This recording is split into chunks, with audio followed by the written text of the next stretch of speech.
Para esta segunda parte vamos a continuar hablando de la evolución histórica, pero ahora nos vamos a enfocar más a la parte de los lenguajes de programación. La idea es, ya tenemos una arquitectura donde podemos guardar tanto los datos que vamos a operar como los programas que van a operar sobre esos datos. Por consiguiente, las computadoras se vuelven completamente flexibles. Y a partir de ahora lo que tiene que evolucionar, bueno, sí, es la calidad de la implementación de esa idea. Van a venir computadoras cada vez más pequeñas, cada vez más rápidas, pero lo que también va a evolucionar a su lado son los lenguajes que vamos a utilizar para poder programarlas. Entonces, lo primero que vamos a ver es la característica de la década de los 50 aproximadamente, donde el objetivo era obtener programas eficientes que explotaran al máximo el potencial del hardware. Esto porque eran computadoras gigantescas que ocupaban cuartos enteros, sumamente caras. Entonces, realmente, aparte eran lentas, bastante lentas en comparación con las que tenemos ahorita. Actualmente un celular o inclusive uno de los relojes que toman el pulso cuando la gente corre tienen más poder de cómputo que las computadoras de los 50. Entonces, definitivamente se quería poder hacer programas con la menor cantidad de recursos de hardware que se pudiera y que obtuvieran el mejor rango de resultados. Después, bueno, entre los 60, finales de los 50, vamos a ver esta nueva característica. Dicen, aparecen los mainframes. Son las primeras computadoras de uso general. Insisto, estas eran casi nada más calculadoras gigantescas. Y estos mainframes podían procesar datos en lotes. Es decir, entraba un paquete de datos, se ejecutaba todo un programa sobre ese paquete de datos, salían los resultados, se entregaban y se repetía el ciclo. Se programaban con tarjetas perforables, un programa se ejecutaba tras otro de manera secuencial. No podíamos tener varios corriendo al mismo tiempo, uno ya era mucho. Tanto sus entradas como sus salidas estaban en archivos. Aquí, de forma anecdótica, en los concursos de programación actuales, podrán darse cuenta que este es el paradigma que se utiliza, ¿no? Se da en archivos cuáles van a ser las entradas de los programas. Los concursantes crean los programas que lean lo que se está dando en esos archivos, y luego tienen que crear un archivo con la salida de su programa, y se tiene que checar que las entradas y las salidas cumplen con las condiciones pedidas, ¿no? Tipo algoritmos. Entonces, bueno, en esa época esta era la única manera de ejecutar a los programas. Más adelante van a venir ya los sistemas interactivos, donde un usuario puede estarse comunicando con la computadora y la ejecución del programa puede variar dependiendo de lo que le diga un usuario. Regresamos en 1960, eso no era posible. Entonces, en estas épocas aparece el primer lenguaje, Fortran, cuyo nombre viene de Formula Translation. Fue diseñado para aplicaciones de cálculo numérico científico, y lo mencioné aquí porque sigue en uso hoy en día. De hecho, en los cursos de cálculo numérico para físicos habrá quienes den precisamente el curso con Fortran. Esto debido a que ya existen una gran cantidad de bibliotecas que tienen implementado con muchísimo cuidado lo que es el cómputo numérico. Entonces, volver a hacer esto desde cero pues sería simplemente una montaña de trabajo que pues no se ha hecho. Entonces, investigaciones actuales se siguen haciendo en el lenguaje Fortran. 1956, una época bastante semejante, aparece otro lenguaje también famoso que es ALGOL. Su nombre viene de Algorithmic Language. Fue diseñado como un lenguaje universal. Observemos que este solamente era principalmente orientado a cálculo numérico. Este ya está pensado para propósito general. Fue el primer lenguaje en utilizar gramáticas formales. Aquí es donde decimos que definimos la sintaxis de los lenguajes de manera bastante precisa. Algo que algunos lenguajes todavía se escapan, pero para los computólogos no es buena idea. Entonces se utilizan gramáticas formales. Concretamente esta se llama BNF, y el que propuso estas gramáticas es Chomsky. Entonces él es también un personaje que oirán mencionar bastante a lo largo de la carrera. Los comandos estructurados para control de secuencia son los que se utilizan hoy en día y que vamos a ir viendo en este curso. La ramificación: si ocurre algo, ejecuta esto. Si no ocurre, entonces haz la otra opción.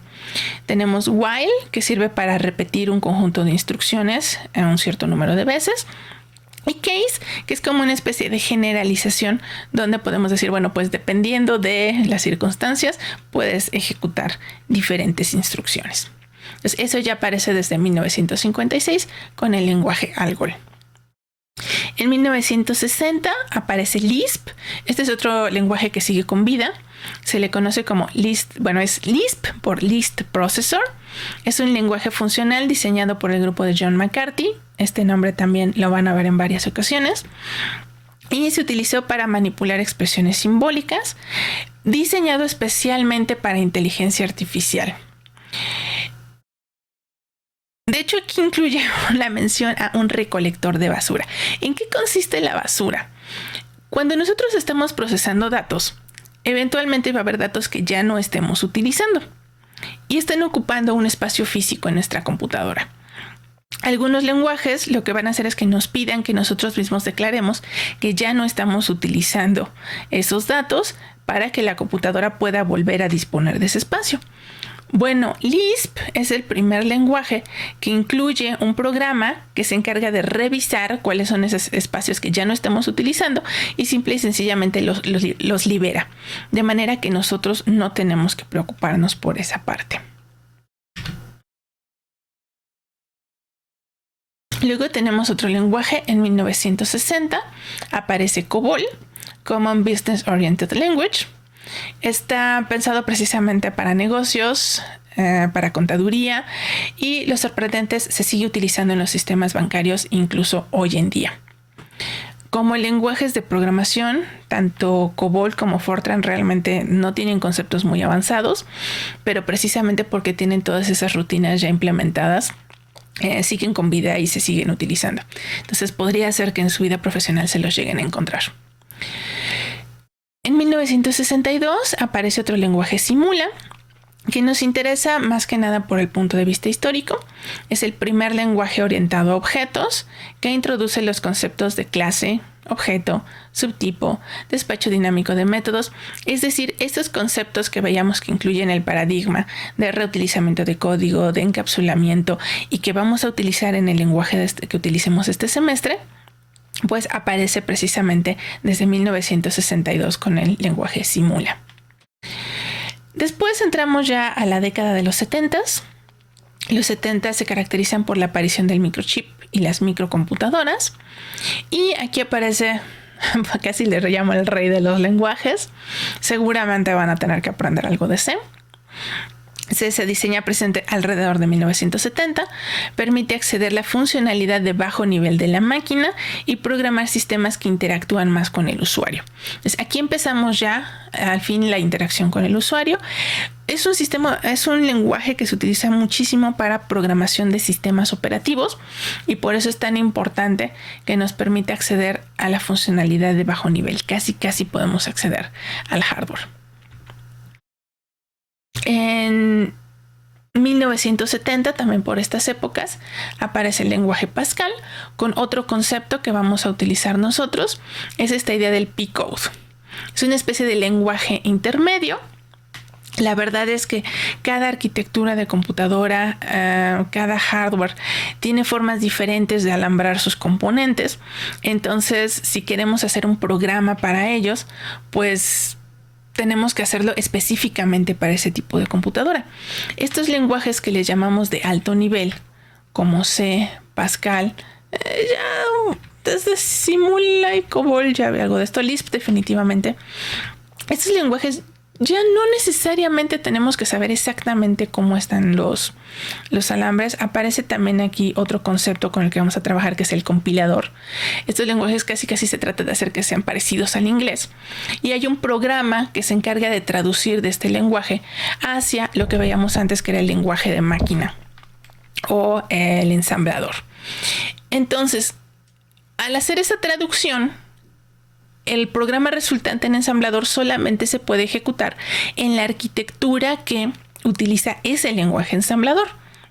Bueno, Pascal es el primer lenguaje que decide utilizar un lenguaje intermedio que sería este P-Code. Entonces, lo que se programó en Pascal se traduce a P-Code y este P-Code se va a poder implementar, va a ser mucho más cercano a los lenguajes de máquina de diferentes arquitecturas, y entonces ya lo único que hay que hacer es un programa que vaya interpretando este P-Code y va a ser mucho más ligero que si hubiéramos intentado hacerlo desde Pascal. Bueno, pues esta idea tal vez un poco extraña de querer decir, bueno, quiero hacer un solo programa y que se traduzca fácilmente a varios tipos de hardware, es lo que utiliza el lenguaje que vamos a usar nosotros, que es Java. Nada más que ahora en vez de P-Code, bueno, el lenguaje intermedio de Java se llama bytecode. Además, bueno, Pascal permite ya la idea de anidar bloques y funciones con complejidad arbitraria, es decir, ya iremos viendo que podemos hacer programas con formas ligeramente más complejas y que nos van a dar más libertad para expresar lo que nosotros queremos que haga la computadora.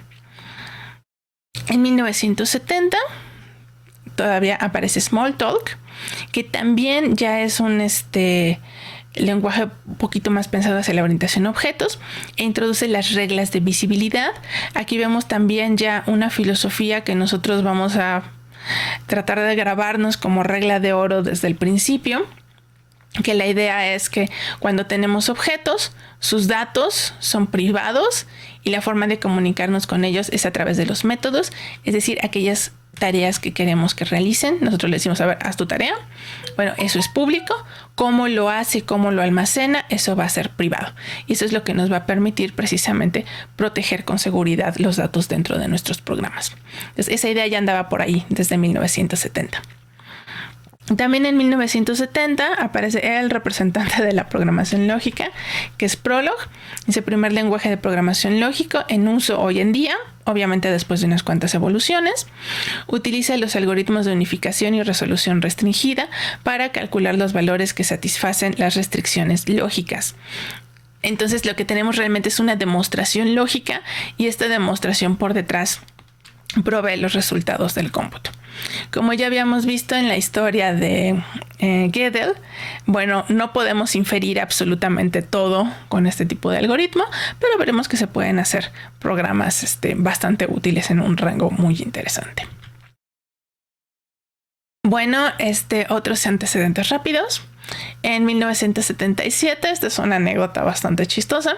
Bueno, nos hace gracia ya en el siglo XXI, ¿no? Ken Olson, presidente de Digital Equipment Corp., era una empresa productora de minicomputadoras bastante relevante, afirmó que no veía ninguna razón por la cual alguien pudiera querer tener una computadora en casa. ¿En serio?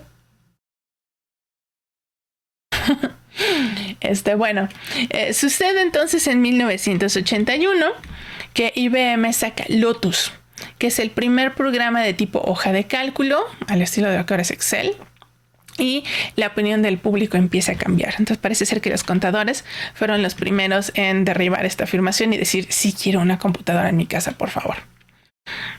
En 1984, Apple saca la famosa Macintosh con el primer sistema operativo con interfaz gráfica basada en ventanas, iconitos y el uso del ratón. Aparecen también un término que vamos a oír mencionar de vez en cuando, aunque dentro de la carrera, dependiendo de lo que ustedes elijan, no siempre es tan famoso, son los sistemas embebidos. Ahora, ¿qué es un sistema embebido? Dice, son sistemas compuestos de computadoras conectadas a sistemas físicos que realizan tareas de control. Son los que están conectados con motores, maquinaria industrial, aparatos electrodomésticos, aviones, la famosa computadora del coche que sirve para las verificaciones, por lo que aparecen los lenguajes de respuesta en tiempo real. Por ejemplo, aquí los aviones tienen que reaccionar inmediatamente, si no pueden haber terribles accidentes. Entonces el diseño de los lenguajes de programación también se va a ver influido porque necesitamos que reaccionen rápido, a diferencia de algunos otros que se pueden tomar su tiempo para hacer los cómputos. Entonces en los 1980s, siguiente década, ahora lo que domina es el desarrollo de la computadora personal. Son ya las que empiezan a aparecer en nuestros escritorios. En 1986 aparece C++, donde ya se había visto el valor de la orientación a objetos. Entonces Stroustrup añade orientación a objetos al famoso lenguaje C, casi sin afectar la compatibilidad con el original. Uso de plantillas, herencia múltiple, y esto igual va a tener mucho sentido para nosotros conforme veamos en el semestre lo que es la herencia. En los 80s aparece también otro lenguaje histórico que es Ada, que añade el concepto de tarea, temporizadores, ejecución concurrente de tareas. Es decir, aquí ya empezamos a hablar del cómputo en paralelo que antes no podíamos tener. También en los 80s, para no dejar solito a Prolog, vamos a hablar en general de la familia de Constraint Logic Programming Languages. De hecho, dentro de esta familia hay como 3 versiones de Prolog, que permiten la manipulación de relaciones sobre dominios apropiados. Ecuaciones, desigualdades, restricciones sobre cadenas de caracteres, booleanos, reales o, de forma más general, dominios finitos. Y ahí veremos la aparición de un lenguaje llamado CHIP. Curiosamente, en la práctica, el único que he visto por ahí circulando es el Prolog. Llegamos a los 90s, y de hecho por aquí se va a quedar nuestra historia. En los 90s aparece el Internet, la World Wide Web, www, con sus lenguajes de marcado HTML y XML. Si todavía no han jugado a hacer páginas en HTML, por favor inténtenlo, es bastante divertido y educativo. No es un lenguaje de programación, pero es un buen lenguaje para mostrar información. Y precisamente en los 90s aparece Java, que es el lenguaje que nosotros vamos a utilizar, diseñado para distribuir mejor el trabajo entre servidores y clientes utilizando applets. Estos eran pedacitos de programa que se pasaban a través de la red para que cuando se solicitaba un servicio de servidor no se cargara demasiado de trabajo en la computadora remota, sino que la computadora desde la que nos estamos conectando pudiera realizar un cacho de ese cómputo. Actualmente las applets han caído ya un poco en desuso por cuestiones de seguridad, pero bueno, fueron los orígenes del lenguaje Java, que lo convirtió en el dominante en la industria durante muchísimos años. Este lenguaje, por consiguiente, requiere portabilidad para ejecutar código en varios tipos de cliente, porque pues nunca sabemos el que se conecta a nuestro servidor qué marca de computadora va a tener, qué sistema operativo, etcétera, etcétera. Y también incluye ya herramientas llamadas hilos para la ejecución concurrente de código, es decir, varias tareas al mismo tiempo. Y aunque ciertamente han ocurrido algunas cosas en las últimas décadas, por el momento nos vamos a quedar hasta ahí con el lenguaje que vamos a utilizar. Y a lo largo del curso ya iremos platicando de otros avances. Les dejo finalmente la bibliografía de este tema.